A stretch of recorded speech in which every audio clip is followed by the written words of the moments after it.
What I do is we're both in the jewellery trade for nearly, I would say, since 14, nearly. Yeah, 16. 16. So we continue our father's business, which is we're now the 7th generation in the business, both as jewelers and artisan. The business name is Mozafarian Jewelers, and it's been established originally in Neuchâtel in Switzerland, and then because of a chance of love, our forefather fell in love with a Persian girl, moved to Persia, which is Iran now, and established a business there. They were clockmakers in Switzerland and then moved to Persia in 1821. Originally, we're both, because of our parents, we're originally Iranian, and just before the revolution they moved to the UK, United Kingdom, and so we were brought up here. Lily, you were born in Iran? I was born in Tehran, and my sister was born in America, Philadelphia. I was born in the US, and we moved to the UK in 1981, I would say, right? More or less, yes. Yeah. 1981. I was 9 years old when I left Iran. Just the revolution was starting, and I remember those times. I called myself a war child. Difficult times, but then when we came to England, we started living here, and our life started here. So obviously in about 300 years ago, when my forefathers came, they established a business there, and they were serving the royal houses, the royal courts, and they had stores there. So my great uncles, we probably have about 25 Mozafarian stores in Tehran still, and there's about 1,000 or 1,500 members still in the business in Tehran, continuing the tradition. And then internationally, we're quite well known internationally as well. What brought Mozafarian to the UK was actually my father's vision. He was the 6th generation in the business. He had the business, he established a business in Tehran, in Karim Khan, which never existed any jewelers there. And he made a bourse, like shops. Now it's one of the most busiest jewelry districts, and he was the first person to open a store there. Then he decided, why don't I make this international? Why don't I bring the business, and my family are so amazing, we've done so well, why don't we bring it to the UK? My father had a very established business in Iran. He had 3 stores by the age of 21. He was very successful amongst his generation, like he was a pioneer. He then decided he wanted to leave Iran and come to the UK because my mother's uncles lived in Knightsbridge, and she was doing a course here. That she came here before marriage, and then when she met my father, she said, why don't we come to the UK together? My father did business with the US, so he took us to the US. My mother was pregnant with me and my sisters. They were living in Philadelphia. My father had a business trip in the UK, and unfortunately something happened. The Iranian embassy got there was a situation where they were taken in. So there was no more Iranians allowed to go to the US, and my dad was on that flight to go back to the US. He got stuck, so he was either going to be deported or he had to stay. He decided to stay in the UK, and then I was born, and my dad didn't even see me until I was 1 year old, and my mother came to this. So that's why he said, right, my destiny is the UK, and this is where I'm going to establish my base. So that was the reasoning behind it. But he wanted to make it an international business. His whole vision was to have stores in the US, in London, in Italy, to make the brand international. He hasn't accomplished because he won't stop. He won't stop until the day he says, until my last dying breath, I will continue.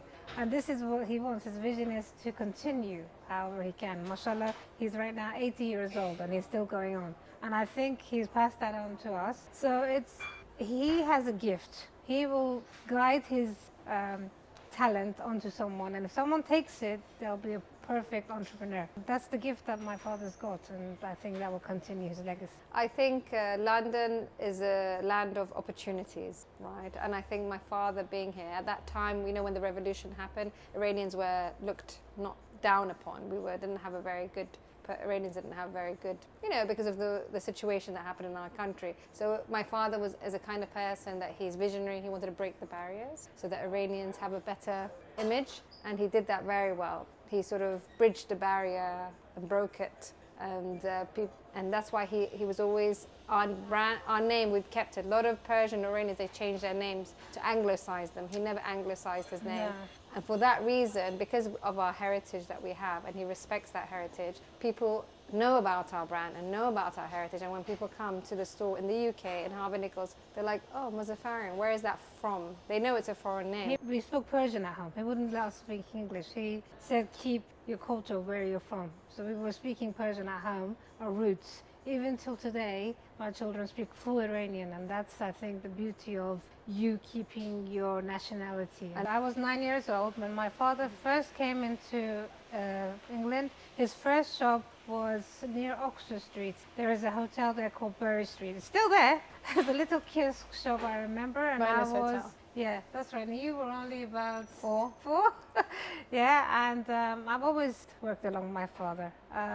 I wanted to go into the medical side of the world, but because, as I said, this is a family-owned business and nobody cares more than your own family. So my father doesn't have sons, so of course I came in and helped him and joined the business fully. I say 16, but I of course came in when I was like 12, 13, helped along. But professionally to stand by him was when I was 16.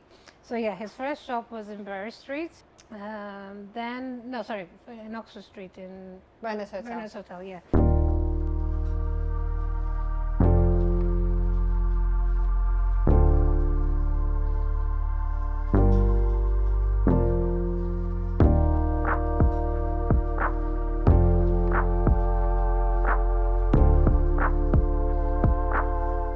From there, he kept on. Then we had our first store in Knightsbridge. That's right, yeah. Next to the Hyde Park Hotel, now the Mandarin Oriental. So that was his first Mozafarian. He had a very big sign there. So now if you walk past, is the Mandarin Oriental now. So we were there for around 8 years. Good over, yeah. Then we moved to Beecham Place, where all the it used to be the Celebrity Road. The place. The place to be. Happened, yeah. Beecham Place, again in Knightsbridge. So we've been now in Knightsbridge for nearly 30 years, and we haven't left Knightsbridge. But we just moved different. We had a shop opposite Harrods for 12 years, and then we came to Harvey Nichols 6 years ago. Yeah, it's been great. But it's good to be in one area because then people know where to locate you. Hard. Very hard. It doesn't happen overnight. Businesses like this are very difficult, but as I said, the one thing that people know from Mozafarian, because we are family-minded people, when they come into our shop, they say, we're not walking into a business, we're walking into our family. Imagine if someone is spending millions on their investment, they want to relate to you, they want to be personal, they want to be like family. And that's what we are. Mozafarian is a family. I've met a lot of celebrities in my life, but just to be in Beecham Place, I think that brought the best of me out, because I'm a very public person, and Beecham Place was that, and it's the What heart about that of the famous house. basketball player who came to our store once? Do you remember? Yes. He had to bend down and get into the store. He was so tall. What was his name? Michael Jordan? Michael Jordan, yes. I met him in Knightsbridge. There was a sports shop, and he was in there, and I just went in and said hi. No, Jack Nichols. Oh my God! Jack Don't even Nicholson. go there. I was on Beecham Place, and there was a. The event's happening on the other side of the street. There was a shop, my friends. They used to sell accessories, yeah. So I went and I thought, okay, what's going on? There was paparazzis and everything, and I had to go and give something to the lady friend of mine because I was doing their repairs. I went in very casually, didn't even think that Jack Nicholson was in there. So I come in, give the item to the lady, Hey, Jack. and then I saw Jack. And I saw him. She said, hi, Jack. How are you? Do you want to get rid of the Nice paparazzi to for meet you. you? Would you like me to? Yeah, very calmly. This is how I am. I'm very comfortable with people. I know the fact that even if I meet Her Royal Excellency or the royal family, I'm very comfortable. This is how I am. So with me is what you get, like that, open book. So yeah. We had also once we met Patrick Swayze, God bless his soul, with his wife at Pizza Pomodoro. So we used to, our shop, Beecham Place, was right opposite Pizza Pomodoro, so number 10. And it used to be the shop that belonged to Emmanuel's, which was the dressmaker for Princess Diana. They were the dressmaker, and then we took the shop from them.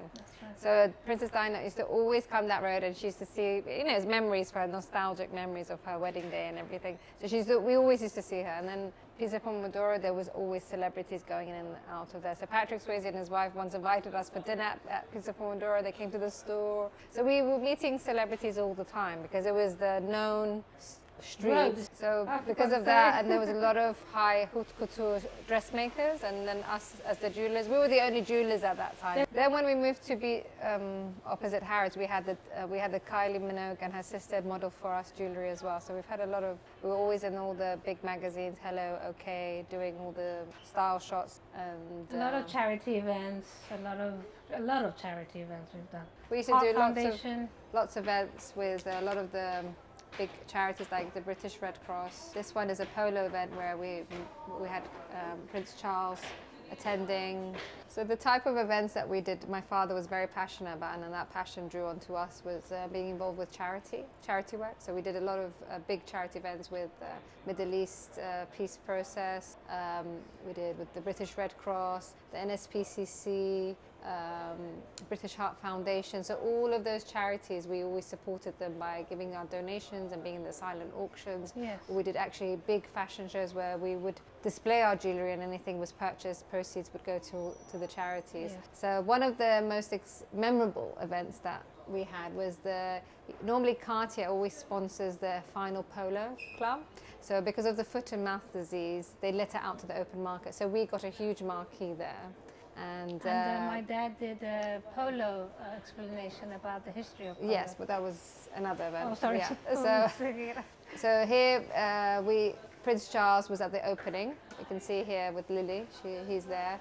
And we had we had a display of our jewellery, all our private clients were there. And then at the end, we had a little after party, which actually Pizza Pomodoro was involved with, and they had their amazing DJ. So the actual polos players after party wasn't as good as ours. So everyone came in, and then we had Prince Harry join us. Prince Harry and Prince Harry joined us. William and Harry. They joined us at the end of the event, Yes. and they thought it was amazing. They didn't go to the polo place; they came to our event, the Mozafarian event. So it was very It's good. so lovely. They just came, And very, sat very down to very earth. comfortable. We were married then. We could have been the next princess we knew.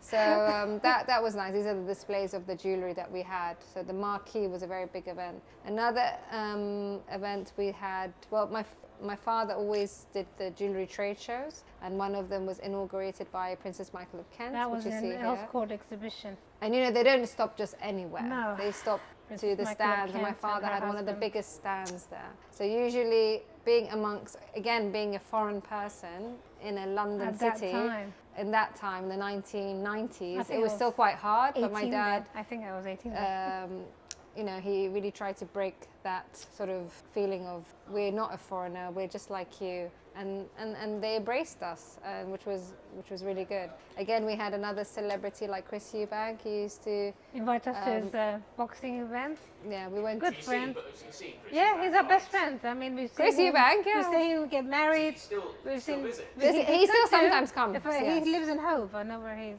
house is. but But he got married. He had children. He saw my child. He took us to sign his hand. he used to take Lily for lunch all the time. Yeah, he used to come with his car in Beecham Place. He didn't in have a the car, park. he had the tank. Tank. Well, I don't know what it was called.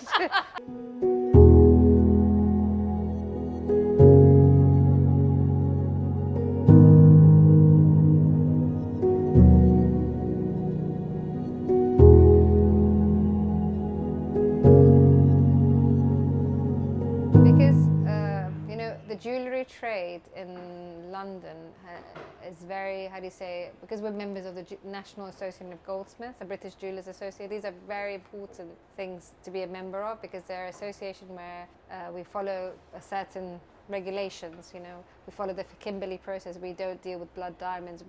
Everything is ethical, and for us, ethically doing business, this is and having that British stamp or the hallmark that we have on all our jewellery pieces is very regarded as very high value. And that's why we differ from maybe jewellers, even our own family jewellers, which are based back in Tehran, and maybe our family jewellers, which are based in the US. We are sort of the higher, tier mark of our business, because we have that stamp, the British stamp, and that is important, and that gives value to our brand. And now, because we're now in Harvey Nichols, another British brand, we're working alongside Harvey Nichols, which is a very established British brand as well. Exactly. And that gives confidence to clients, and people, And reassurance. Yeah. they do buy from us easier, Yeah. because we are recognized by another British brand like Harvey Nichols. Trust. Authenticity, Trust. and quality, high standard of quality. British, like Aston Martin or Rolls Royce, these are high quality pieces made in the UK, Exactly, yes. And our production is predominantly done in London. I mean, we do have our workshop in Italy, but it has to follow the British standards. Because now, unfortunately, in our business, there are lots of people in the trade. It's a bit more technical. They don't have the stamp. They use not good quality gold. We use the highest standard, 100% is gold. There's no porosity. These are all technical things that maybe you as a layman doesn't understand, but that has to follow the British standards, which is very high. And for that reason, it's a hallmark in our business. So we're a hallmark in our trade. European and British is probably one of the highest standards of manufacturing in gold and jewellery, especially in our trade anyway. And for that reason, why do you think all the brands put London? They need to have a London base. In any business, when people say London, they think of quality. Exactly. So we did it because of a chance of fate that brought us to the UK, because of what happened to my family, but it's probably the best reason. I'd say it's the best place internationally. I've been everywhere around the world. I think London is home. I love it. I wouldn't change it for the world. If someone's willing to come from a different background to the UK, and especially London, I think it's one of the best places to live. Why? Because they appreciate people with talent and artistic knowledge. And you have to prove yourself. Hardworking. Yeah. If you're hardworking, you will flourish. You're not going to get anything by sitting at home and doing nothing. England wants you to work hard, earn, and show your ability and skills. And I think we as a family have done that. Because if you're intelligent and you're bright and you can prove yourself, why not? For example, and the world is your oyster. So definitely. I presume any country is like that, not just here. But I think if you've got an ambition to do it, and I think these days now the world is your oyster. Well, I love pearls. These are pearl earrings with diamonds, 18 karat gold, and I adore pearls. What kind of pearls are these? These are South Sea pearls, so one of the largest pearls, or the most rarest pearls, are from the South Sea, the Australian Sea. And this is set with fancy yellow diamonds, and if you see the shape of the diamonds, they're marquise cut, sort of it's not a round cut, it's marquise cut, and it's all encrusted in 18 karat white gold, all handmade. I'm wearing a very beautiful necklace, which is this is designed by my father, and I'm in love with it. It's a gorgeous tanzanite in the center, is over 20 karat tanzanite, again with marquise and pear-shaped diamonds set in 18 karat white gold. And my earrings are ruby, natural ruby and diamond earrings. We call these like chandelier earrings. They're like chandeliers. So we have over, on the necklace, this is priced around £104,000. There's over 25 carats of Belgian cut diamonds. And the center is tanzanite. We call it a AAA quality, so it's one of the highest quality of tanzanites. And tanzanites are quite a rare stone because of the Tanzania monsoon rainfalls that destroyed that area. So having a tanzanite now is a rarity in itself. The earrings are 33,000. These are all natural rubies. Pear shaped, again set with diamonds. You have about over 15 carats of rubies there. These earrings are £33,000. Again, these are all natural rubies with pear shaped, over 15 carats of rubies, and such pieces take around a 6-month period to actually match the rubies of the same color and get them all matching. So it's not an easy process that we just do a design and it's created. There's a lot of work involved in actually sourcing the gemstones and putting them together. The diamonds again are all Belgian cut, and these are set in 18 karat gold. We don't work with 9 karat or 14, so everything we make is of fine quality. 18 karat is the best gold to work with because it's not too soft like 22 and it's not too brittle like 9 karat. This one, yeah. So usually sometimes our pieces from design to finish take 3 to 6 months, but let's say if I've had clients that said I want to get married in a week, and I've done Mission Impossible and I made an engagement ring in 5 days. So bespoke pieces, and we make a lot of bespoke jewellery. We do, not all of it, we do, let's say, because of Brexit, we used to do, before pre-Brexit, we used to produce, let's say, 70-80% in Italy and 20% in the UK, but now it's reversed. Now we have to produce 80% now because of Brexit in the UK and 20%. Definitely it's creates obviously more revenue for the UK, and that's the reason why they had Brexit. I mean, it did put a lot of pressure for us at the initial stage because importing jewellery into the UK now costs so much more, but then it actually makes us to think about, okay, well, we can be more self-sufficient from home. So we've actually produced much more now in London.